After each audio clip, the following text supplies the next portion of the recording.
on my YouTube channel. I try to do an episode every week. That's kind of my goal, is try to do one every week. And boy, do we have a lot to talk about if you want to get into that.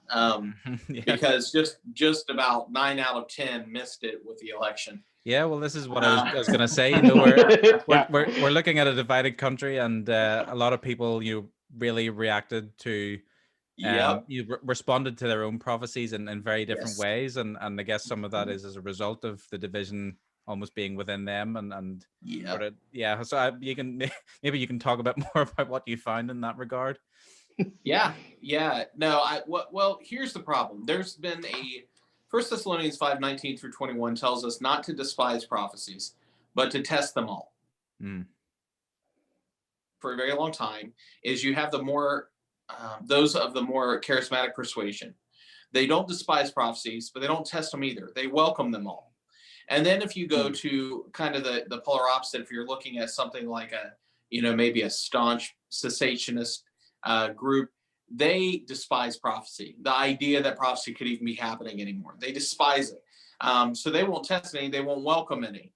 And so there's been a kind of that division. What the social network has done is it's allowed us to really have discussions with people from different denominations and viewpoints that we weren't having before, because our churches simply didn't mingle. When I was growing up in the charismatic circle, there were literally denominations that my parents would not let me go to. If there was a church event, say at the Church of Christ, I was not allowed to go. If it was Church of God, I could go. But if it was Church of Christ, I could not go. It was that, I don't know, kind of that dogmatic back in the 90s.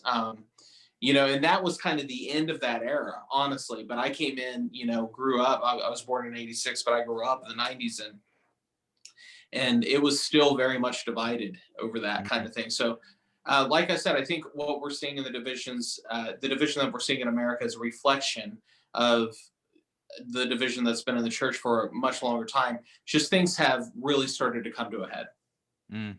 Yeah. So, your work, I guess, recently, and I guess everything recently in the last sort of year of our world, other than the virus, the main topic of discussion has been the election and what's gone on, kind of in the whole political game in America.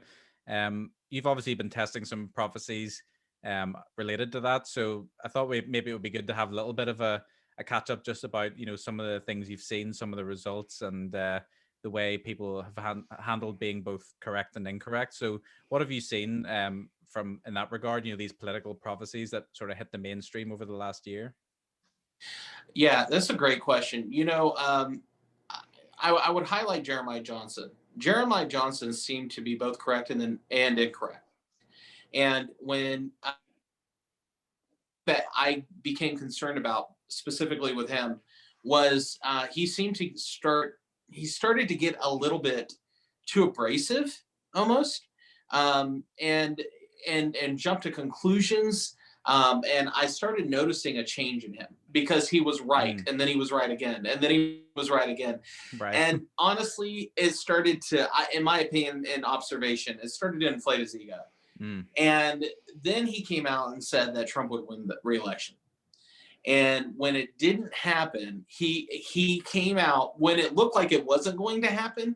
He released a video wherein he said that all these prophets that he knows that he trusts missed it, and he literally said, and they will have a lot of explaining to do. And I'm like,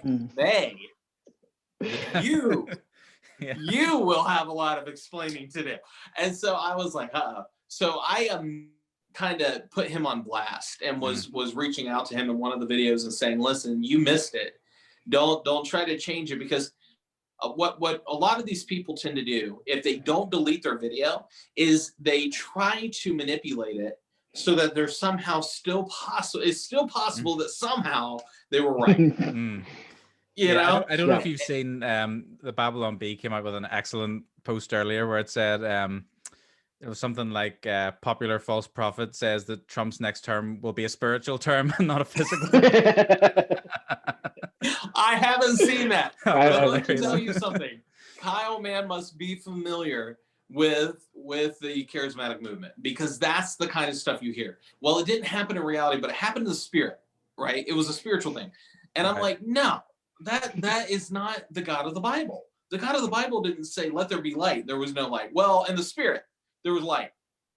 I'm going to judge my people. I'm going to allow Syria. I'm going to allow Babylon to capture my people.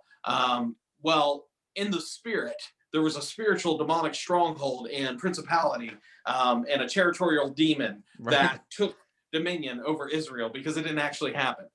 That is basically what you see a lot of today. And you see a lot where there are people who are going to certain regions and they'll have like a tent meeting and they begin to bind and rebuke certain territorial spirits and demons over that area. And I'm like, well, if that works, just do it for the world.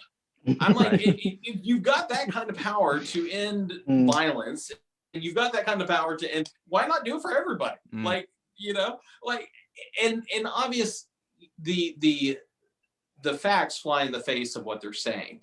And this is what happens a lot of times in prophecy. Now, that being said, I absolutely believe that God still speaks to people. He's used me that way several times, but it's never about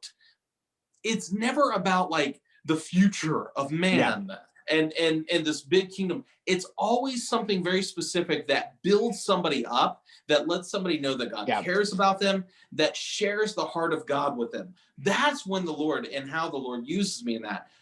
And so when you see all these people who are basically just fortune tellers with the Bible, right? I mean, they're just like, and this is what is God says will happen next. And I'm going, if God wanted us to know what was going to happen next, I mean, don't you think he would do it? Like, first of all, I don't know why he would want us to know. He tells us not even to like that tomorrow's not even guaranteed. So why is he wanting everybody to know his plans for the future that not everybody is going to have?